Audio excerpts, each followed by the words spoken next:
Hey, lurkers, before we get into this episode, I just wanted to let you know that during recording, there were some unexpected ghostly occurrences. So rather than delete them, I have taken them out of where they happened and I have placed them at the end prior to going through all of my closing things. So, heads up for that. And when we get to that part, I will give you a brief explanation of what went on. So, enjoy the episode.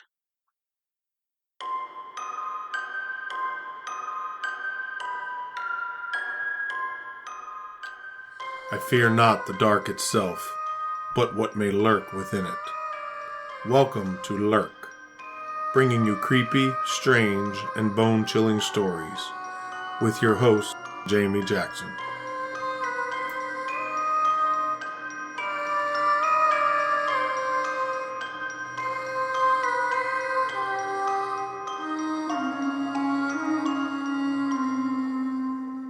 Hey, lurkers, welcome to this week's episode. This week we have a UFO encounter to talk about. And before we get to that, I just wanted to let you know over on our Facebook group, we have a poll going on to see what your favorite topics are so that I can use that to decide whether we do more ghost and haunting type episodes, whether we do UFO and aliens. I will give you a heads up. Ghost and hauntings is currently in the lead. UFOs and aliens did not have very many votes. Cryptids, I don't think, had any votes. So join the group, vote in the poll, and let me know what you think. You can also send me an email at lurkpodcast@yahoo.com or message me through the group or the page. So for this episode, as I said, we're going to be taking a look at a UFO encounter that occurred on Lake Champlain in 1968. We have covered Lake Champlain paranormal activity in episode 114, Lake Champlain monsters, UFOs, and ghosts. So check that out if you haven't already. This particular story took place on August 7th, 1968. In the 1960s and 70s in Colchester, Vermont, there was a girls' private summer camp located on the shore of Lake Champlain. The camp hosted hundreds of girls before closing in 1980. But one of the most memorable moments of the camp happened on August 7th, 1968. That evening, two teenagers were relaxing, watching the sunset from the dock. Michael Ladd, a 16-year-old who did maintenance around camp, and 19-year-old Janet Cornell, a water skiing instructor, were sitting on the dock enjoying the quiet. The campers were all at a swim meet in Burlington.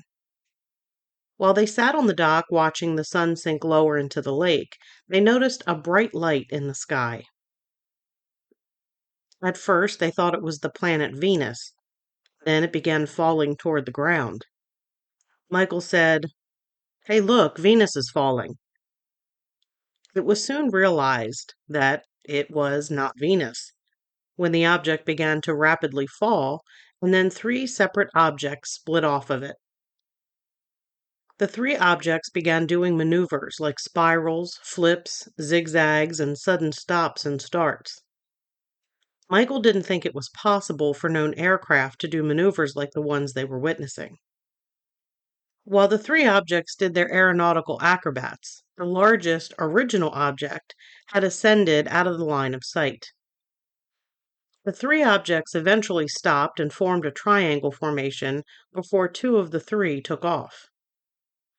At that time, Michael said there was a sound like the sound of 1,000 tuning forks playing all at once. The remaining light began moving closer to Michael and Janet on the dock. It submerged into the lake for a brief time, then reemerged and came closer. They were able to get a better look at the craft at this point. The top had a transparent dome, and inside, three figures could be seen looking out at Michael and Janet. The craft moved closer and closer, and a beam of light shot out onto the teens.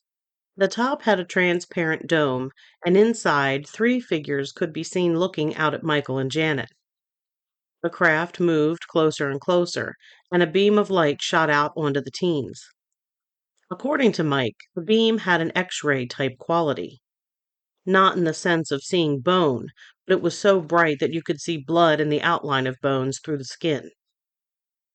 He remembered weightlessness and drowsiness. The next thing they knew, they're laying on the dock and the sun has set. It's dark out and the campers have begun to return from their swim meet.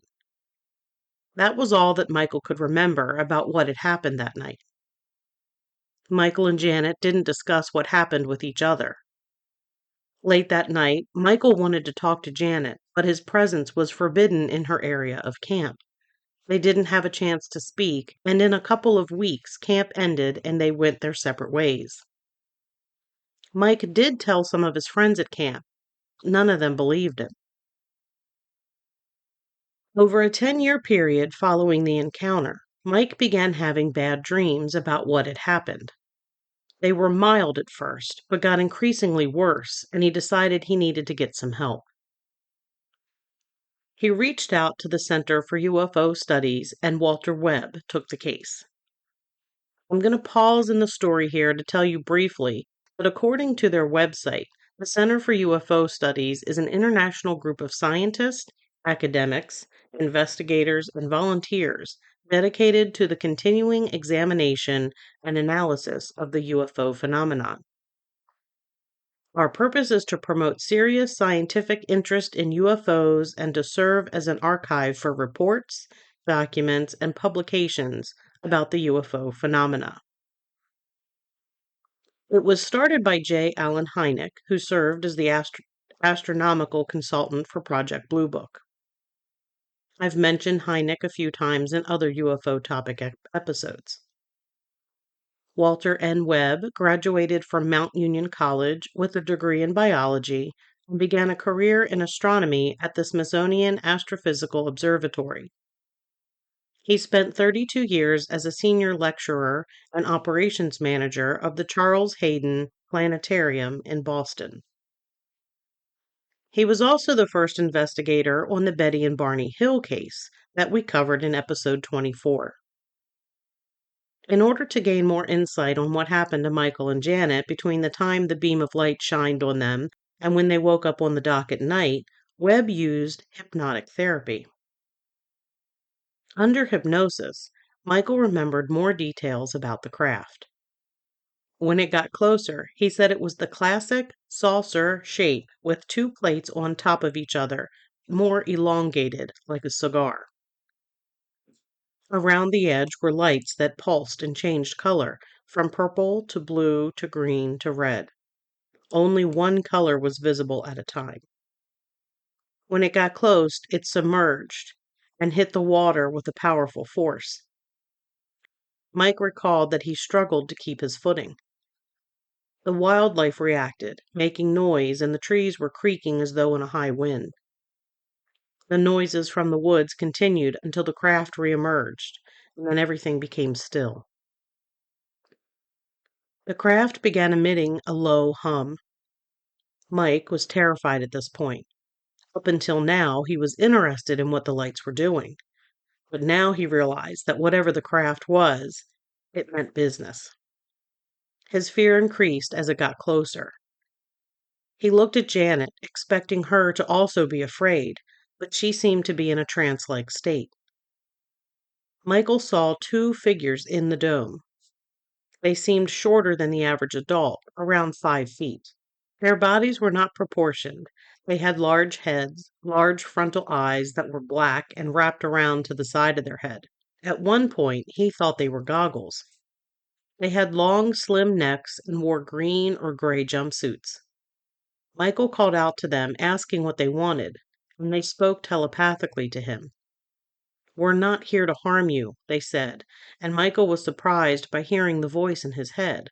He asked, "What is this? Why am I hearing a voice in my head?" The being explained it was telepathy, though Michael had never heard of telepathy before. They told Mike that their mission was to make life like ours in other places. Michael checked to see if Janet was having the same experience.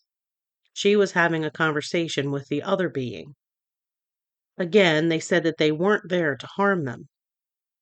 The voice seemed feminine, with no accent. Mike heard the beings talking to each other, but did not understand what was being said. Panic started setting in again. He had the sensation of calm being pushed on to him like it was out of his control. He started laughing and slapped his leg and noticed the being was doing the same, mimicking him or controlling him. The craft moved closer and Mike felt the urgency to get on board, though it didn't seem like his own thought or feeling. The craft moved directly over their heads and a light beam shined down on them. It was the brightest light he had ever seen, but he could look at it without hurting his eyes. Michael grabbed Janet's shoulder and pulled them down on their backs. He had the sense of being kidnapped and was screaming, "We don't want to go." The beam had a liquid feeling. He closed his eyes and lost consciousness and had no control of his body. He had the sensation of floating. He ended up in a dark room with lights scattered around and could hear machinery and beings talking. The being he had been speaking to was at a console working the controls. Console had blinking lights and switches. Panels and boards on the walls had glowing lights with symbols that were familiar and yet not. Michael remembers the beings entering through solid doors. He saw Janet lying on a table being examined. The beings shined a light into her eyes and scraped her skin and took fluids. He said they all looked alike, with those large eyes, a mouth without lips, no ears, and two small openings for a nose. They also had three pointed web-like digits for fingers, and their bodies were damp and clammy. When they were left on the dock, they told Michael, "Nothing bad happened. Don't worry about the experience. We are friends. We care about you. You will not understand much of this experience. Janet won't remember anything." When Janet was under hypnosis, she remembered much of the same things, but also remembered lying on a gold exam table. Something was pulling at her hair and pinching her neck. She was the only one of the two who remembered getting any kind of exam. Otherwise, their accounts were pretty close to identical. Next, Michael remembered being on the dock with the craft flying away. He could hear the sounds of the campers returning from their swim meet. Interesting point is that two campers also witnessed the light of the craft and came down to the water and saw it fly away. So in total, 4 people witnessed something that night.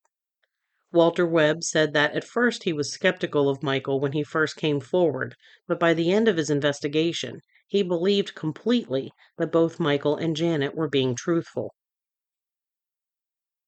I find it interesting that in 1968 there was mention of by Michael that he was laughing and slapping his leg, and he could see the being in the craft doing the same thing, almost as if he was either being mimicked or controlled. And it made me think of the movie E.T., where Elliot is in school and E.T. is at home and he's getting drunk on beer, and Elliot's acting drunk in school.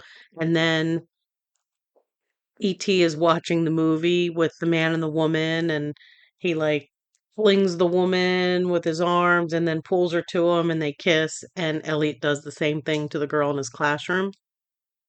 And at first, when I was reading that, I was thinking, I don't believe this story because they just pulled it from the E.T. movie. But E.T. was in the 80s and this was in 1968. So if anybody pulled that from the other thing, it was E.T. mimicking the story, but I don't know that that's true. I just found it rather interesting. Perhaps we'll find that sort of thing in other encounters that we cover. We have now reached the paranormal activity portion of this episode. While I was recording, I heard footsteps coming up the steps and walking in front of the podcast room. The podcast room is located at the top of my steps. So I assumed that my son had just returned home from work, and I waited to see if he was going to stay in his room or if he was going back downstairs because he has a habit of sounding like he's 15 people walking around the house and slamming doors. But there were no other noises after he supposedly walked up the steps. I checked my Life 360 app on my phone quickly and realized that I was the only person home in the house at the time. My husband was away and my son was still at work. So I say hello twice. After the second time that I say hello, listen, because I realized while editing just a few moments ago that I picked up an EVP with my recording devices. I can't even tell you how freaked out I am about this. It's pretty freaky. Um, so I did amplify that enough that you can hear it. I think you can hear some of the footsteps. I tried to amplify some of it so that you could hear what I was hearing. It doesn't pick it up super loud. Um, there is another little bit of an EVP clip. You hear me say something, and there's something following that. Anyway, just wanted to include this in this episode because I just wanted to share with you all that this creepy crap goes on in my house off and on all the time. So from now on, I'm probably not going to record scary episodes when I'm by myself in the house because it's a little unnerving to hear somebody talking to you, not clearly, but obviously talking to you while you're recording. Anyway, here's those clips. Enjoy them.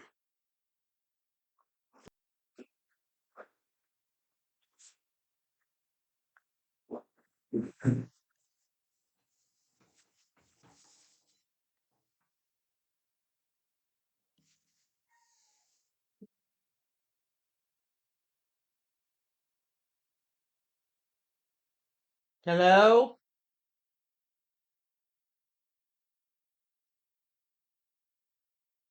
Hello?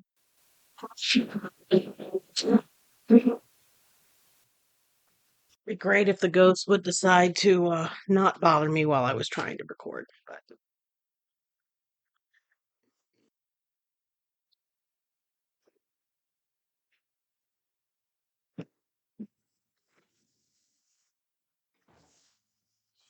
Christ.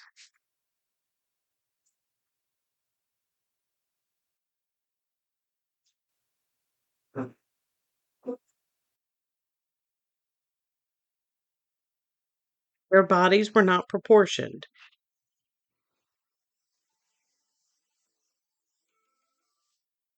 Jesus Christ.